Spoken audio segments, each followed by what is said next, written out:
अरे बच्चों, आज हम पाठ 10 ईश विनय के सरलार्थ करेंगे। ईश अर्थात परमात्मा और विनय का अर्थ है ईश्वर की प्रार्थना, यानी कि विनय प्रार्थना। ईश विनय ईश्वर की प्रार्थना। आनंद रूप भगवन किस भांति तुझको पाऊं, तेरे समीप स्वामी मैं किस तरह से आऊं।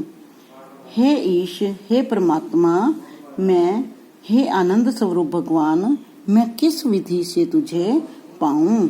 ऐसा कौन सा जप करूं, ऐसा कौन सा तप करूं कि मैं तुझे पा जाऊं।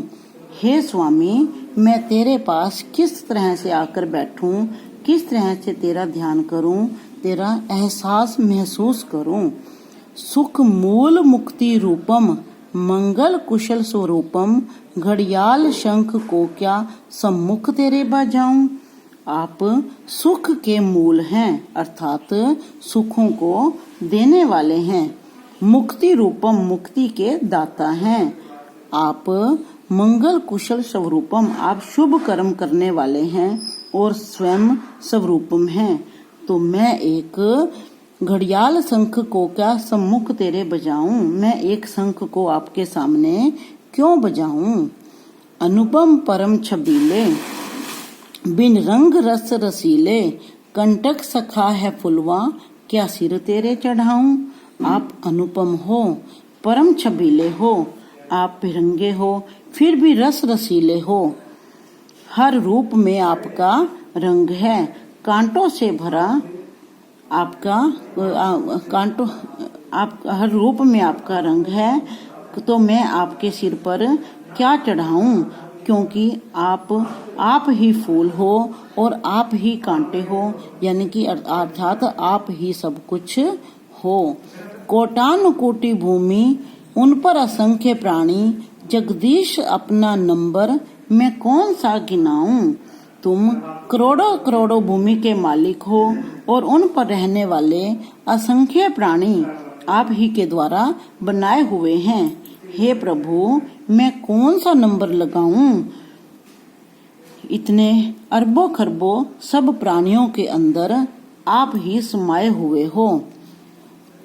लक्ष्मी है तेरी दासी, निष्दिन चरण की चेरी, तांबे का एक पैसा मैं नाथ क्या चढ़ाऊं।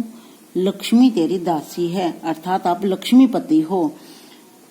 हर पल वो आपके चरणों को निहारती रहती है।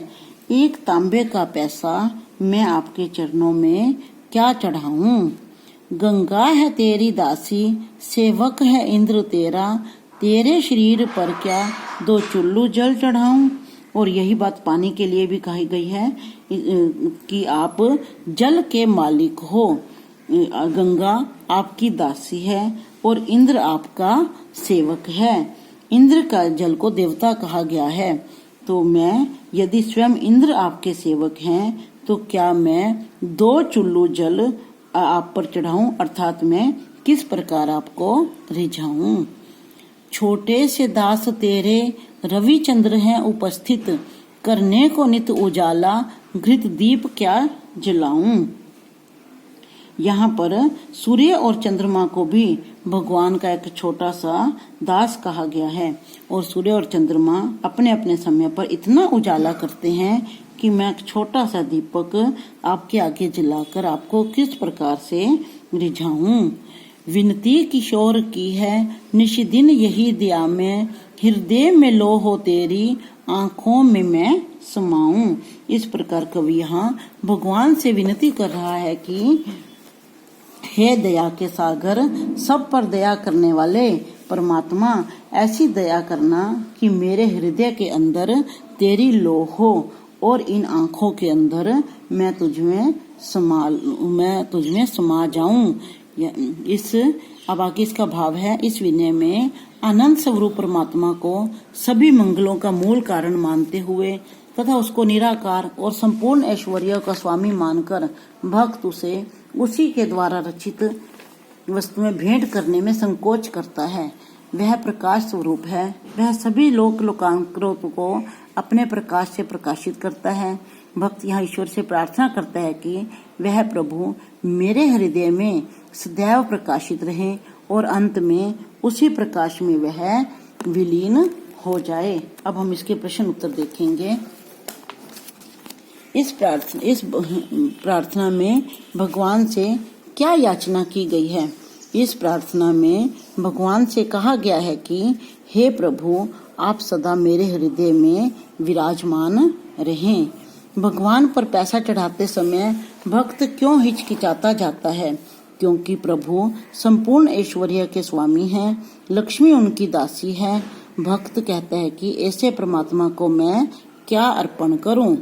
भगवान की मूर्ति पर जल चढ़ाना तथा नैवेद्य अर्पण करना भगवान को क्यों अनुचित दिखाई देता है?